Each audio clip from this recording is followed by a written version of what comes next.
Hello friends, कैसी हो? प्रियम, इतने दिनों से कॉलेज क्यों नहीं आई? मैं तुम्हारा रोज़ वेट करती थी।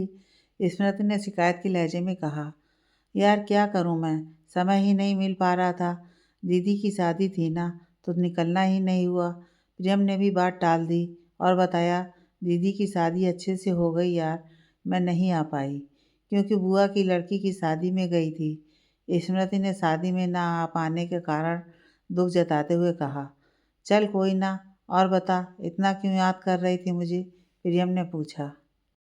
यार काम कुछ नहीं था, बस अकेले बैठे थे। रोज अकेली आती हूँ, तू आती है तो अच्छा लगता है, स्मृति ने कहा। तभी स्मृति का फ़ोन बजने लगा। अरे स्मृति, तेरा फ़ोन बज रहा है, प्रियम ने फ़ोन की तरफ इशारा करते हुए कहा। हाँ हाँ, कहकर स्मृति ने फ़ोन उठाया और बात करने लगी। हेलो, हाँ जी बोलिए, स्मृति ने फ़ोन वाले इंसान से कहा। और कैसे हो जाने मन?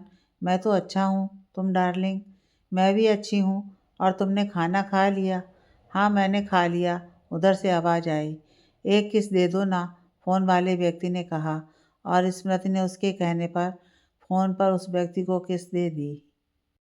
यार मैं थोड़ी देर में बात करती हूँ, कहकर स्मृति ने फ़ोन काट दिया। सॉरी यार, वो उसका फ़ोन था। और बता, प्रियम कैसी है?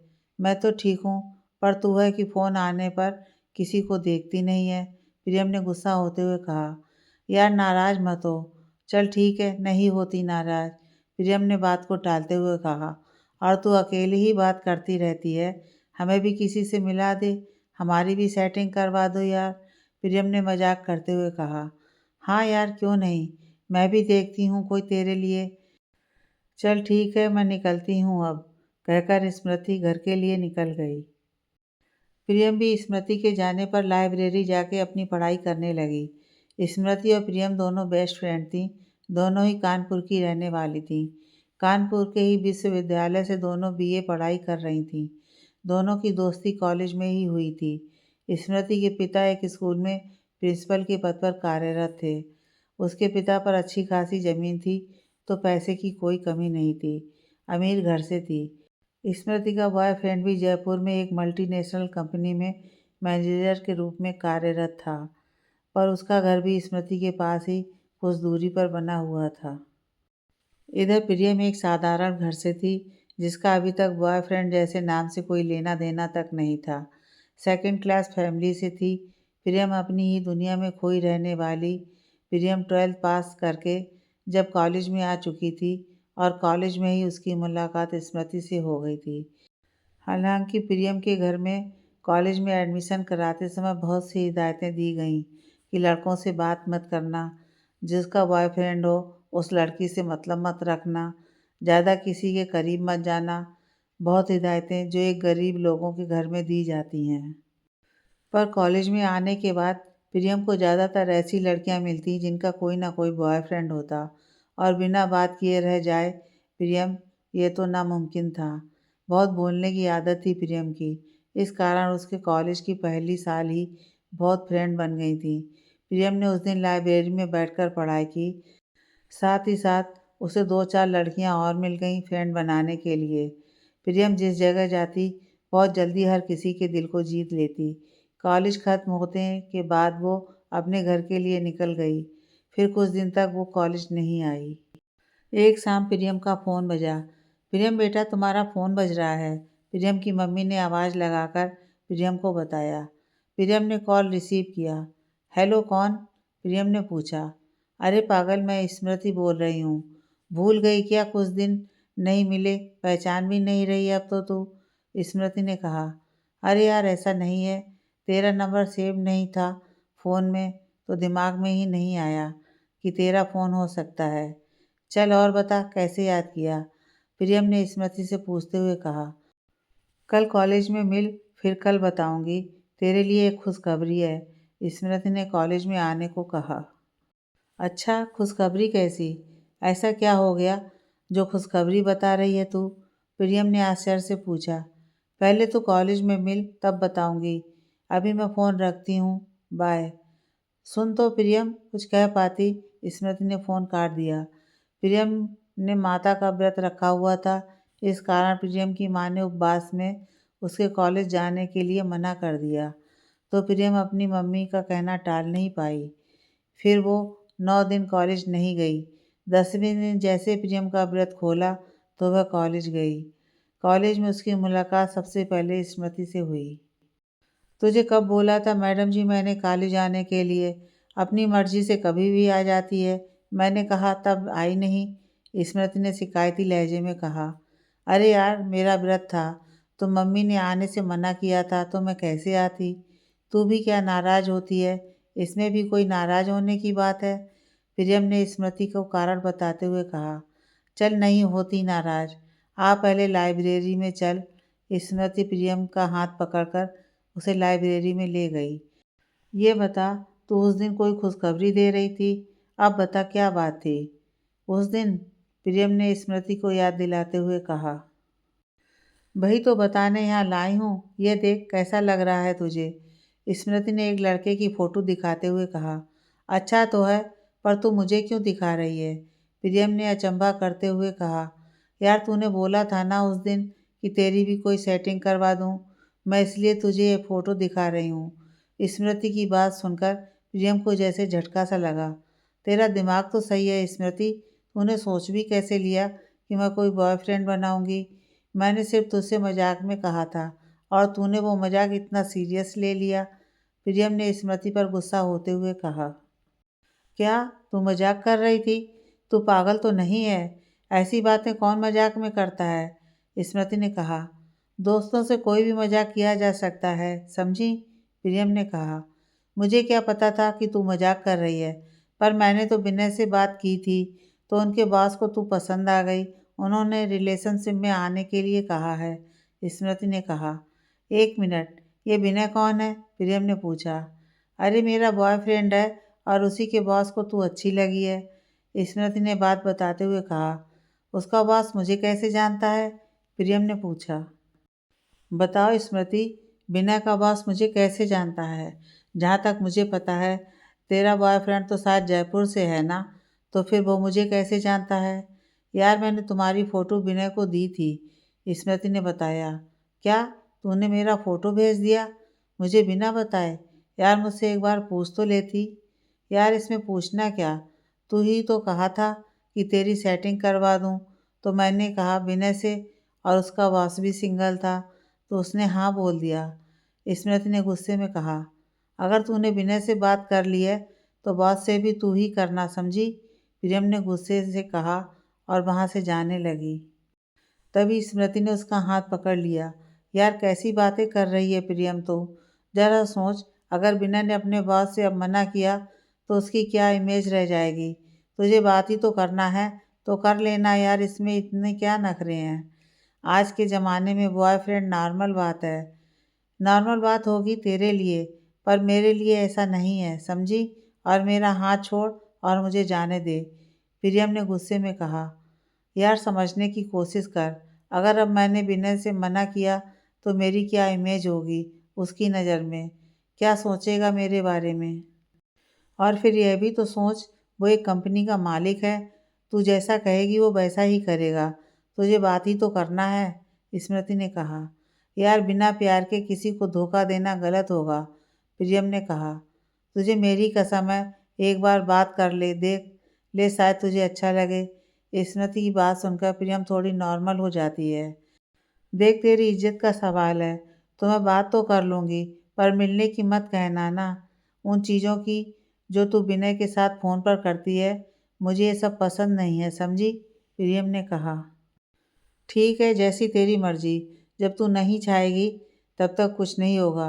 ठीक है, अब ले फ़ोटो देख। ये कहकर स्मृति ने विनय की फ़ोटो दिखाई, जो बर्फ़ की पहाड़ियों पर लिए थे, जिसमें अमन शर्मा किसी हीरो से कम नहीं लग रहा था।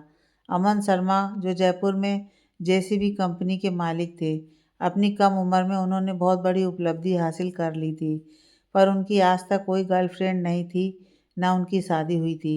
अमन के पापा उसके बचपन में उन्हें छोड़कर चले गए थे। कड़े संघर्ष के बाद उन्होंने अपने बलबूते पर यह उपलब्धि हासिल की थी। अमन एक जाना माना चेहरा थे। अमन की फ़ोटो देखकर प्रियम केवल इतना ही बोल पाई कि लड़का देखने में तो अच्छा है, पर मुझसे बात करने के अलावा और कोई उम्मीद मत रखना। ठीक है, जैसी तेरी मर्जी, पर एक बार उसे वीडियो कॉल कर ले। स्मृति ने प्रियम को वीडियो कॉल करने को कहा। नहीं यार, वॉइस कॉल लगा दे, मुझे वीडियो कॉल नहीं करनी अभी, प्रियम ने कहा। चल ठीक है, जैसी तेरी मर्जी। जैसे ही स्मृति ने विनय को कॉल लगाकर अमन से बात करने को कहा तो विनय ने अमन को फ़ोन दे दिया। जैसे फ़ोन अमन ने लिया वैसे ही स्मृति ने प्रियम को फ़ोन दे दिया। जैसे ही प्रियम ने फ़ोन कान से लगाया उधर से अमन ने कहा, हेलो जी। हेलो सुनते ही प्रियम की तो जैसे धड़कन चलना ही बंद हो गई थी। उसे ऐसे लगा जैसे कि उसका दिमाग काम ही नहीं कर रहा है। अमन की आवाज़ सुनकर तो प्रियम की शरीर में एक अजीब सी सिहरन फैल गई। फिर उसके मुंह से तो कुछ निकला ही नहीं। हेलो प्रियम जी, आप कुछ बोलेंगी या आपकी सांसों को सुनने की आदत डालनी पड़ेगी हमको? अमन ने प्रियम की चुप्पी तोड़ते हुए कहा। जी वो, यार आगे तो कुछ बोल, अब वो करती रहेगी, स्मृति ने प्रियम से कहा। यार मैं कैसे बोलूं, मुझसे कुछ बोला ही नहीं जा रहा है, प्रियम ने एक साइड फ़ोन करते हुए कहा। यार ऐसा नहीं होता, कुछ तो बोलना। प्रियम जी आप कैसे हैं? प्रियम ने हिम्मत करके एक शब्द ही कहा। मैं तो अच्छा हूँ प्रियम जी, पर आप बताइए, आपका खाना हो गया? उधर से अमन ने कहा। जी हो गया। और बताएं कैसी हैं आप? अमन ने दोबारा पूछा। प्रियम ने फिर वही जवाब दिया। जी ठीक हूँ। ठीक तो सभी होते हैं, उसके अलावा भी कुछ आता है आपको? अमन ने प्यार से कहा। जी वो बाद में बात करती हूँ, मुझे अपनी क्लास लेनी है, कहकर प्रियम ने फ़ोन काट दिया। क्या हुआ, फ़ोन क्यों काट दिया? स्मृति ने पूछा। यार मुझे बात भी करना नहीं आ रही है, क्या बात करूँ मैं इससे? ज़बरदस्ती तो कर मत मुझसे, नहीं होगा ये सब, प्रियम ने रिलेशनशिप में ना आने के लिए मना करते हुए कहा। यार ऐसे मत बोल, अगर तू मना कर देगी तो मेरा क्या होगा? यार विनय क्या सोचेगा मेरे बारे में? प्लीज़ कर लेना बात, स्मृति ने विनती करते हुए कहा। यार मैं बात तो कर लूँगी, पर आज नहीं कल, समझी? प्रियम ने कहा। ठीक है देवी, जैसी तेरी मर्जी, अब क्लास लेने चल, स्मृति ने कहा। नहीं यार, मेरा मन नहीं है क्लास लेने का, तू अकेली चली जा, प्रियम ने कहा। तो फिर झूठ क्यों बोला था? फिर स्मृति ने आंखें दिखाते हुए प्रियम से पूछा। तो क्या करती यार मैं, वो इतनी बड़ी कंपनी का मालिक है और एक मैं साधारण सी लड़की, उसका मेरा कोई मेल भी नहीं है, क्या बात करती मैं उससे, इसलिए मैंने फ़ोन काट दिया, प्रियम ने मुंह बनाते हुए कहा।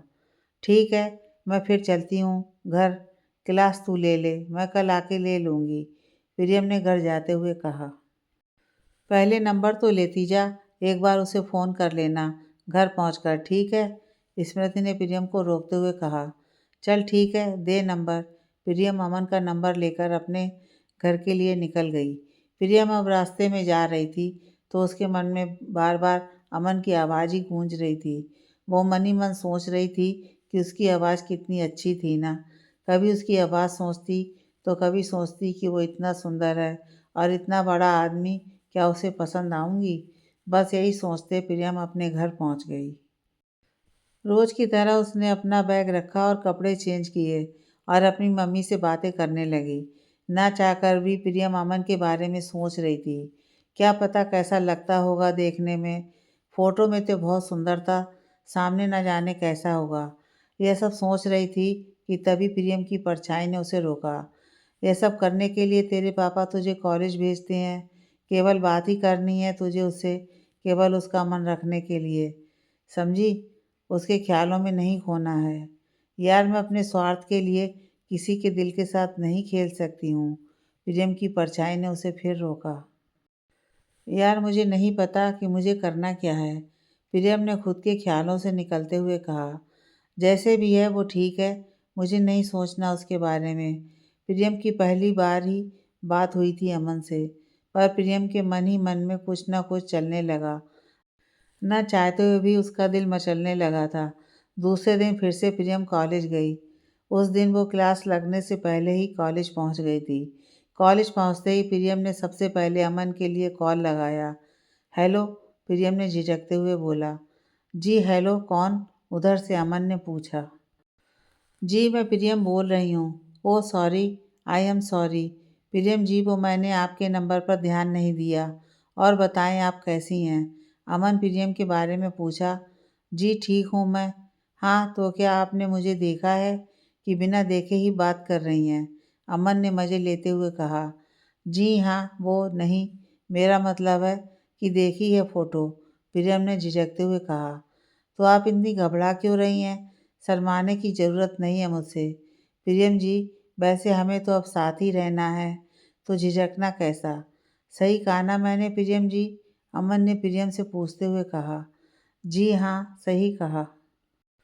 वो मैं कह रहा था प्रियम जी, क्या मैं आपसे मिल सकता हूँ इसी वक्त? क्योंकि मैं कानपुर आया हूँ, तो सोच रहा था कि आपसे मिलता चलूँ, फिर न जाने कब मिलना हो। वैसे भी मैंने आपको सामने से देखा भी नहीं। आ रही हैं ना आप? अमन ने कहा। जी, इस वक्त तो मेरी क्लास रहती है, प्रियम ने कहा। क्लास आप फिर कभी ले लेना, वैसे भी कभी आता नहीं कानपुर, अब आया हूँ तो मिल लेता हूँ। आप आएंगी, मुझे भरोसा है। जल्दी से मुझे 1 घंटे में कॉल रिटर्न करना और जगह के बारे में बताना कि कहाँ आना है मुझको। अमन ने इतना कहकर फ़ोन काट दिया। प्रियम अमन की बात से बहुत ही चिंतित हो गई। और क्या हुआ, ऐसे क्यों बैठी है? प्रियम की सहेली शशि ने टोकते हुए कहा। यार, वो मेरा बॉयफ्रेंड मिलने के लिए बुला रहा है, प्रियम ने मुंह बनाते हुए कहा। तो क्या दिक्कत है, चली जाना मिलने, शशि ने कहा। अरे पर कैसे जाऊं, मैं अकेली हूँ, कभी किसी से मिलने नहीं गई आज तक। तू इस बात की चिंता मत कर, मैं चलूँगी साथ में, शशि ने कहा। सच में? तो चल फिर मैं उससे बोल देती हूँ कि कॉलेज के पास वाले मंदिर पर मिलें। प्रियम ने अमन को फ़ोन किया और जगह के बारे में बताया और मिलने के लिए हाँ बोल दिया। अमन उसी मंदिर पर पहुंच गया और उसका इंतज़ार करने लगा। प्रियम अपनी सहेली को लेकर उसी मंदिर पर पहुंच गई। पहली बार मिलने की खुशी और दिल में धक-धक अलग। फिर भी प्रियम हिम्मत करके उस मंदिर पहुंच गई। अमन भी कार से आया था। प्रियम देखने में क्या साधारण सी थी, पर जब उसने अमन को देखा तो वो अपना दिल हार बैठी। मन ही मन कहने लगी कि जो करना नहीं था वो ही कर रहा है दिल। आप प्रियम है ना? अमन ने प्रियम को पहचानते हुए कहा। जी मैं प्रियम, और ये मेरी दोस्त, अपनी फ्रेंड का परिचय देते हुए प्रियम ने कहा। आपको जैसा सोचा था उससे कहीं अधिक पाया है, अमन ने तारीफ करते हुए कहा। जी आपसे कम हूँ पर, प्रियम ने कहा। अब कहीं चलें घूमने? आप मेरी कार में बैठ जाइए, हम तीनों किसी मॉल में चलते हैं, अमन ने कहा। जी नहीं, हम आ जाएंगे, आप जाइए, हम पहुंचते हैं, प्रियम ने कहा। अरे तूने उसे अकेला जाने के लिए क्यों कहा? अब तू अकेली जाएगी, शशि ने कहा। अकेली कहाँ हूँ, तू है तो साथ। और ऐसे किसी अनजान पर एक बार में भरोसा नहीं कर सकती हूँ। पहली बार मिली हूँ तो सतर्क तो रहना पड़ेगा ना। पहली बार मिली है मतलब? शशि ने चौंकते हुए पूछा। शशि के पूछने पर प्रियम ने सारी बात बता दी। वैसे एक बात बता शशि। हाँ बोल। यार, अमन कितना अच्छा लग रहा था। एक मैं हूँ जो ऐसे कपड़ों में कितनी अजीब लग रही हूँ, और वो महाशय तो कार से आया था। मेरा उसका कोई मैच नहीं है, फिर भी स्मृति ने रिलेशनशिप करवा दी, प्रियम ने खुद के बारे में बताते हुए कहा। यार टेंशन क्यों ले रही है पगली, तू तो उससे भी ज़्यादा अच्छी लग रही है। और रहा कार लाने का, तो अमीर घर से जब उसको तू पसंद आ गई है तो तू क्यों फिक्र कर रही है? चल, मॉल भी सामने आ गया, वो भी तेरा वेट कर रहा होगा। दोनों सहेली मॉल के अंदर बने एक रेस्टोरेंट में पहुंच गईं। मन में झिझक, थोड़ा डर सा भी था, पर फिर भी प्रियम अमन से मिलने पहुंच गई। अमन ने जैसे ही दोनों को देखा तो दोनों के लिए चेयर बैठने के लिए आगे कर दी और खुद बाद में बैठा। अमन का केयरिंग बिहेवियर देखकर प्रियम मन ही मन बहुत खुश थी। जी खाने के लिए क्या मंगाऊं? अमन ने प्रियम को मेनू चार्ट पकड़ाते हुए कहा। जी आप देख लीजिए क्या मंगाना है। अरे ऐसे कैसे, बोलिए ना, शर्माने की कोई बात नहीं है कि क्या मंगाना है। जी कुछ अपनी पसंद का मंगा लीजिए, फिर से प्रियम ने कहा। प्रियम बैठी तो अमन के पास थी, पर ऐसे कि कहीं उसके कपड़े भी ना छू जाएं। झिझकी सी। अगर आप ऐसे शर्माएंगी तो कैसे चलेगा, मुझे भी अजीब लगता है, अमन ने प्रियम का हाथ पकड़ते हुए कहा। अमन ने जैसे प्रियम का हाथ पकड़ा तो उसके शरीर में जैसे किसी ने करंट लगा दिया हो उसे, और अच्छा भी लगा। अमन ने खाने के लिए आइसक्रीम मंगाई। वैसे प्रियम जी, किसी भी रिश्ते की शुरुआत हमेशा मीठी चीज़ से करनी चाहिए, इसलिए मैंने आइसक्रीम मंगाई। आपका कुछ और खाने का हो तो मंगा सकती हैं। जी नहीं जी, अब टाइम हो गया है, हमें चलना चाहिए, प्रियम ने घर जाने के लिए कहा। जी ठीक है, पर थैंक्स कि आपने मेरी बात का मान तो रखा और आप मुझसे मिलने आईं। जी इसमें थैंक्स की क्या बात है, मेरा भी तो फ़र्ज़ है, कहकर प्रियम और उसकी फ्रेंड अपने घर के लिए निकल गईं और अमन भी जयपुर के लिए निकल गया। प्रियम ने अपनी सहेली को घर छोड़ा और खुद घर के लिए निकल गई। अमन से मिलने के बाद तो उसका पढ़ाई में मन लगना भी बंद हो गया था। अब तो वो सिर्फ अमन के बारे में ही सोचती थी। घर पर काम करते करते मुस्कुराती रहती अकेले में। उसे अमन की कोई बात याद आती तो उसके चेहरे पर एक मुस्कान सी छा जाती। अब तो प्रियम रोज़ ही कॉलेज जाने लगी थी। घर पर अब उसका मन नहीं लगता था। ना ही घर पर उसकी बात हो पाती थी और कॉलेज में कोई देखने वाला नहीं था। तो कॉलेज में रोज़ जाती थी पर क्लास नहीं लेती थी, बस सारा समय बात करने में निकाल देती थी। धीरे धीरे दिन निकलते गए। अमन जब भी प्रियम को मिलने के लिए बुलाता, प्रियम मिलने जाती थी। एक दिन प्रियम अपने कॉलेज से अपने घर पहुंची तो उसे पता चला कि उसके पापा का एक्सीडेंट हो गया है। प्रियम सुनकर दंग रह गई। उसने अपना कॉलेज का बैग रखा और सीधे हॉस्पिटल पहुंची, जहां पापा की हालत ज़्यादा ख़राब थी। एक्सीडेंट से उनके दाएं हाथ की हड्डी टूट गई थी। मध्यम वर्गीय परिवार का खर्चा घर का मुखिया ही चलाता था। उसका एक्सीडेंट हो गया तो घर की आर्थिक स्थिति खराब हो गई थी। पापा के एक्सीडेंट के बाद प्रियम का ज़्यादातर समय घर का काम और हॉस्पिटल में आना जाना और पापा की देखभाल करने में बीतता था। पापा को देखने के लिए कोई न कोई आता रहता था। इस वजह से प्रियम की बात नहीं हो पाती थी। पापा के एक्सीडेंट के बाद प्रियम 10 दिन बाद प्रियम कॉलेज गई और अमन को फ़ोन मिलाया। हेलो अमन जी, बोलिए मैडम जी, आ गई आज आपको हमारी याद। आपको पता भी है कितने समय बाद आपने फ़ोन किया है। आपको याद भी है प्रियम जी। वो मेरे क्या मेरे, अमन ने एक ज़ोरदार आवाज़ में कहा। मेरे पापा का एक्सीडेंट हो गया, इसलिए नहीं आ पाई मैं। प्रियम के मुंह से ये सब सुनकर अमन को थोड़ा सा बुरा लगा। यार मुझे पता नहीं था, मुझसे गलती हो गई, मुझे माफ़ कर दो प्रियम। अमन ने प्रियम से अपने व्यवहार की माफ़ी मांगते हुए कहा। कोई बात नहीं अमन, अगर तुमको पैसे की ज़रूरत हो या किसी भी प्रकार की ज़रूरत पड़े तो मुझे याद ज़रूर करना, ठीक है। वैसे कैसी तबीयत है आपके पापा जी की, अमन ने चिंता करते हुए कहा। ठीक है, अब पहले से बेहतर है। तो ठीक है, तुम अपने घर जाओ, पापा का ख्याल रखना। प्रियम उस दिन तो घर चली गई, पर घर की हालत दिन पर दिन खराब होती जा रही थी। यह सब प्रियम से देखा नहीं जा रहा था, तो प्रियम ने कंप्यूटर की एक छोटी सी जॉब करने लगी, जिसमें ज़्यादा पैसे तो नहीं, पर प्रियम के पापा पर प्रियम की जिम्मेदारी ख़त्म हो गई। प्रियम घर के खर्चों में भी कुछ मदद कर देती थी। समय प्रियम के लिए पंख लगाकर उड़ रहा था। पर जब इस बात की भनक अमन को हुई कि प्रियम जॉब करती है, तो अमन ने प्रियम को बहुत कुछ कहा। प्रियम तुम जॉब करती हो, तुमने मुझे बताया भी नहीं। मैं इतनी बड़ी कंपनी का मालिक हूँ और तुम छोटी सी जॉब करो, क्या कमी है तुमको? जितनी सैलरी तुमको वहाँ मिलती है उतनी मैं दे दिया करूँगा, बताओ कितनी मिलती है? अमन ने अहंकार में भरकर कहा। मिस्टर अमन, मेरे घर के भी कुछ उसूल हैं। मुझे हराम की खाने की आदत नहीं है। और हाँ, यह अहंकार अपने पास रखो। यार ऐसे क्यों बोल रही हो? मेरे कहने का मतलब तो ये था कि छोड़ो। ये बताओ मिलने कब आ रही हो? विनय भी आ रहा है इस बार।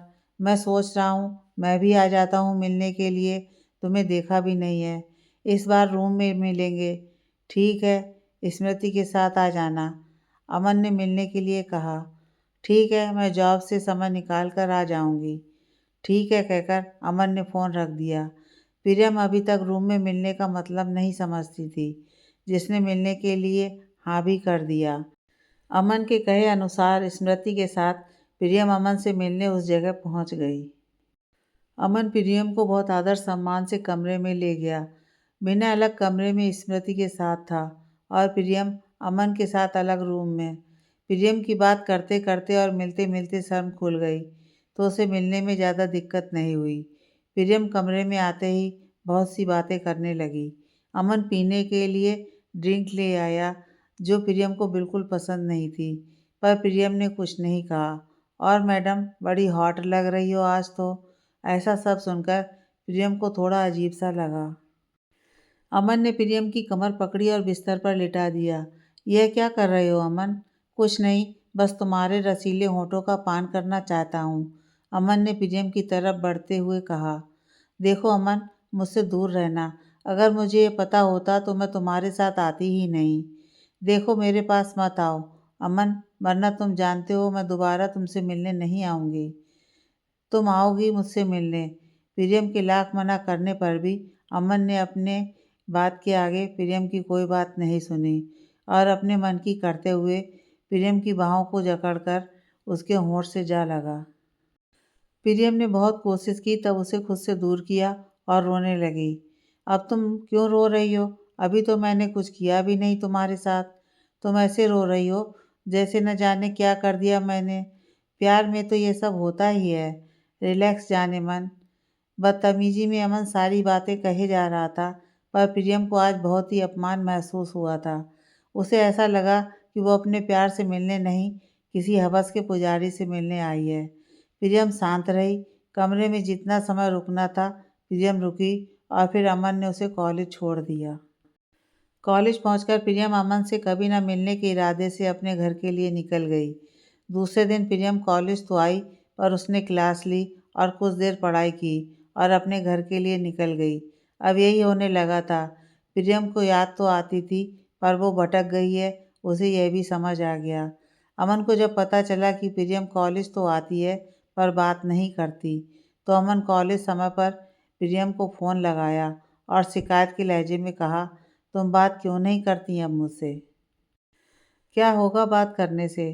प्यार ऐसा ही होता है ना, इसलिए तुमसे प्यार नहीं करना। ऐसा प्यार मुझे नहीं करना जिसमें मेरे आत्मसम्मान को ठेस पहुँचे। यार कैसी बातें कर रही हो प्रियम? मैं ऐसा क्या कर दिया? केवल किसी तो किया था। ये सब नहीं हुआ तो प्यार का मतलब ही क्या? प्यार का यही मतलब है तुम्हारी नज़र में, इसलिए मुझे ऐसा प्यार नहीं करना। और आज के बाद अमन, मुझे कॉल करके परेशान मत करना। मैं तुमसे बात नहीं कर सकती। यह सब कहकर प्रियम ने फ़ोन काट दिया। अमन ने फिर दोबारा कॉल किया पर प्रियम ने नहीं उठाया। अमन ने बार बार कॉल लगाया पर उसने नहीं उठाया। प्रियम अपनी दुनिया में वापस लौट जाना चाहती थी। हाफ समय तक जॉब करती और अपनी पढ़ाई करती, पर अमन के कॉल ने भी बहुत परेशान कर लिया था। प्रियम ने फिर से बात की तो अमन का कहना था कि वो ऐसा कुछ नहीं करेगा, वो बस एक बार मिलने आ जाए। कुछ दिनों के अंतराल में फिर मिलने पहुंची प्रियम। प्रियम अमन से मिलने तो चली गई, पर अमन कभी बदला ही नहीं। पास बैठना और प्यार के नाम पर गलत जगह छूना उसकी आदत बन चुकी थी। प्रियम अमन से मिलने के बाद जब अपने घर आती है तो उसके दिमाग में चल रहा है, अमन का व्यवहार भुला नहीं पाती है। मैं तुमसे मिलना तो दूर, अब बात भी नहीं करना चाहती हूँ। अमन, तुम मुझसे दूर हो जाओ। मैंने स्मृति की बातों में आकर तुमसे रिश्ता जोड़ा था। अगर मुझे ये पता होता कि तुम इतने घटिया हो तो मैं तुमसे मिलना तो दूर देखती तक नहीं। प्रियम ने अमन से मिलते समय आखिरी वक्त कहा। मुझ में बुराई क्या है प्रियम? अगर मैंने करीब आने को कहा तो क्या गलत है इसमें? मैं तुमसे प्यार करता हूँ, तुम्हारा साथ कभी नहीं छोड़ूंगा। मुझ पर विश्वास करो प्रियम। विश्वास वाली बात ही नहीं है अमन, मैं फिजिकल होना नहीं चाहती। और हाँ, कोशिश करना मुझे परेशान ना करो, क्योंकि मैं स्मृति नहीं हूँ, समझे प्रियम? वैसे भी तुम जैसे अमीर जादे पर मेरी जैसी लड़की अच्छी भी नहीं लगती है। दुआ करूँगी तुमको भी तुम्हारी जैसी कोई मिल जाए, तो जिससे चाहें तो बच्चे पैदा करना या फिजिकल होना, समझे? मिस्टर अमन, गुड बाय। एक मिनट प्रियम, तुमने समझ क्या रखा है मुझे? जब मन करेगा तब आ जाओगी, जब मन करेगा तब चली जाओगी। कोई मजाक नहीं है, समझी? मैं तुमसे प्यार करता हूँ, अमन ने हक जताते हुए कहा। प्यार? और तुम मतलब भी जानते हो प्यार का? प्रियम, ऐसा क्यों बोल रही हो? सच में प्यार करता हूँ मैं ना अब वही करूँगा जो तुम कहोगी। अब तो ठीक है ना? सच कह रहे हो ना तुम? पागल तो नहीं बना रहे मुझे? तुम्हारी कसम प्रियम। अमन ने प्रियम के हाथ में हाथ रखकर वादा किया कि आज के बाद वो कोई हरकत नहीं करेगा। अमन से फिर से पहले की तरह बातें होने लगी प्रियम की। अब प्रियम बात करने के लिए समय बहुत कम निकाल पाती, क्योंकि जॉब, घर का काम और पढ़ाई, यह सब एक साथ होने की वजह से प्रियम बात करने के लिए कम से कम समय निकाल पाती। प्रियम ने जॉब से छुट्टी ली और अमन से मिलने पहुंच गई। अमन के कहने से, और बताओ तुम कैसी हो प्रियम? कुछ कमज़ोर सी लग रही हो। कुछ खाती नहीं हो क्या? मैं कुछ पैसे दे दूँगा, अपने लिए कुछ ले लेना। नहीं यार, पैसे तो हैं मेरे पास। क्या है ना कि वर्कलोड बहुत पड़ जाता है, इसलिए थोड़ी वीकनेस आ गई है। वैसे मैं अच्छी हूँ। वैसे एक बात पूछूं प्रियम? हाँ पूछो ना। फिजिकल होने में दिक्कत क्या है तुमको? अगर कोई दिक्कत आएगी तो मैं हूं ना। तुम्हारा साथ कभी नहीं छोड़ूंगा किसी भी कीमत में। हमेशा तुम्हारे साथ रहूंगा। प्लीज़ हो जाओ ना फिजिकल। अमन ने प्रियम का हाथ पकड़ते हुए कहा। अच्छा तो तुमको फिजिकल होना है? हाँ तो ठीक है ना, फिर कभी देखते हैं ना। अभी तो इतने सारे लोग बैठे हैं, हम दोबारा मिलते हैं तब देखेंगे। प्रियम के मुंह से ये सब सुन अमन की खुशी का ठिकाना नहीं रहा। अच्छा तो अभी किसी दे दो, बाद में तो हम दो जिसमें एक हो ही जाएंगे। अमन की बात सुनकर प्रियम को बहुत गुस्सा आया, पर उसने अपने गुस्से पर काबू पाते हुए कहा, इतने लोग हैं, अच्छा नहीं लगता, बाद में करेंगे। यार हम एक दूसरे से प्यार करते हैं, हम लोगों की परवाह क्यों करें? अमन ने कहा। मिस्टर, तुम बहुत हैवी सोसाइटी से बिलोंग करते हो, तो तुमको फ़र्क नहीं पड़ेगा, पर मुझे पड़ता है, समझे? प्रियम अमन से मिलने के बाद रेस्टोरेंट से बाहर निकल आई। रेस्टोरेंट के बाहर आकर उसने सबसे पहले अपना मोबाइल निकाला। उसमें जो सिम कार्ड था उसको तोड़ा और वहीं रास्ते में ही एक शॉप से न्यू सिम कार्ड ले लिया और अपने मन को इतना पक्का कर लिया कि वो अब कभी अमन की बातों में ना आए। पर प्रियम अमन से प्यार करती थी, दिल से इज्जत करती थी, इसलिए उसकी बातें मानती थी। पर अब वो समझ चुकी थी कि वो हवस के पुजारी के चंगुल में फंस गई है। उसने बहुत बार अमन को दिल से अपनाना चाहा, पर उसे फिर भी ना अपना बना सकी। अमन का व्यवहार की वजह से प्रियम अंदर ही अंदर खुद से सवाल करती रहती थी। एक दिन प्रियम और स्मृति कॉलेज में बैठी थी एक साथ। तभी प्रियम पर अमन का फ़ोन आया और उसने स्मृति से कहा कि वो प्रियम से बात करवाए। प्रियम, तेरा फ़ोन। स्मृति ने प्रियम को फ़ोन देते हुए कहा। मेरा फ़ोन? पहले बात तो कर, समझ जाएगी तू, स्मृति ने कहा। प्रियम ने फ़ोन लेकर बात की। हेलो, कौन? कौन क्या? अमन बोल रहा हूँ। तुम्हारा फ़ोन क्यों नहीं लग रहा है? अमन ने चिल्लाते हुए कहा। हेलो मिस्टर, ऊंची आवाज़ में किससे बात कर रहे हो? पहले आवाज़ नीची करो। और क्या कहा? फ़ोन नहीं लग रहा है? लग नहीं रहा और लगेगा भी नहीं। तुम जैसे हवसी इंसान से बात करने से अच्छा है मैं सिंगल रहूं, समझे? मुझे लगा कि तुम सुधर गए हो, पर तुम जैसा इंसान कभी नहीं सुधर सकता है। तुम्हारे लिए प्यार का मतलब जिस्म के साथ खेलना होता है और मैं उसमें से नहीं हूँ। समझे मिस्टर अमन? प्रियम ने गुस्सा होते हुए अमन से कहा। हेलो मैडम, मैं कुछ कह नहीं रहा तो ना जाने क्या क्या बकवास किए जा रही हो। समझती क्या हो खुद को? कोई अप्सरा हो? तुम जैसी लड़कियां तो मेरी कंपनी में नौकरानी हैं। खुद को बहुत हूर की परी समझ रही हो ना?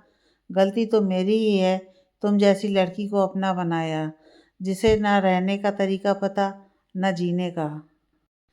तुम पर तो लड़की नहीं बहन जी सूट करता है कहने में। वैसे भी करूँगा भी क्या इस जिस्म का जो मेरे काम ही ना आ पाए? तो मतलब ही क्या गर्लफ्रेंड बनाने का? अमन का एक एक शब्द प्रियम को बहुत चुभ रहा था, फिर भी वो शांति से सब सुने जा रही थी। अमन ने फिर कहना शुरू किया। खुद को समझती क्या हो कि तुम कोई भगवान हो? तुम्हारी जैसी लड़कियां खड़े खड़े खरीद सकता हूँ। समझी गंवार कहीं की? अगर मैं गंवार हूँ तो कोई पढ़ी लिखी देख लो अपने लिए, समझे? और मुझे दोबारा परेशान मत करना। इतना कहकर प्रियम ने फ़ोन काट दिया। अमन की बातों से प्रियम बहुत ज़्यादा दुखी हो गई थी। आज उसके दिल में भरा प्रेम भी नफरत में बदलने लगा था। कुछ दिनों बाद अमन का फिर कॉल आया, कॉलेज के समय ही। अब क्या बात करनी है? मेरा पीछा छोड़ो समझे, प्रियम ने गुस्सा होते हुए कहा। इसलिए फ़ोन किया है, पीछा छोड़ने के लिए। 10 तारीख को मेरी शादी है, आ जाना। इतना कहकर अमन ने फ़ोन काट दिया। प्रियम का प्यार बेशक नफरत में बदल गया था, फिर भी उसके दिल में कहीं न कहीं अमन के लिए जगह थी। अमन की शादी की बात सुनकर प्रियम अंदर से टूट गई थी। वो समझ चुकी थी कि इतने अमीर आदमी का मेरी जैसी लड़की से कोई मेल नहीं था। अपने प्यार को खोने के बाद प्रियम टूट सी गई थी। पहला प्यार भुलाना प्रियम के लिए नामुमकिन था। उसकी ज़िंदगी ने एक नया मोड़ ले लिया था। उसे आज भी वो दिन याद आता है जब उसने स्मृति की बात मानी थी। ये प्यार नहीं, समझौता था जो पूरा नहीं हुआ। अमन की शादी हो गई, वो अपनी दुनिया में इतना व्यस्त हो गया कि उसने दोबारा प्रियम की कोई खबर नहीं ली। और एक प्रियम थी जिसकी पूरी ज़िंदगी के मायने ही बदल गए थे। काश ये समझौता ना होकर प्रेम का रिश्ता होता, पर प्रियम के पास अब उसकी यादों के अलावा कुछ नहीं था। परंतु वह खुश थी क्योंकि वह झूठे प्रेम को समझ गई थी और अब वह जिससे भी करेगी सच्चा प्यार करेगी, किसी से समझौते वाला प्यार नहीं करेगी। अब वो खुशी खुशी अपने परिवार के साथ रह रही थी।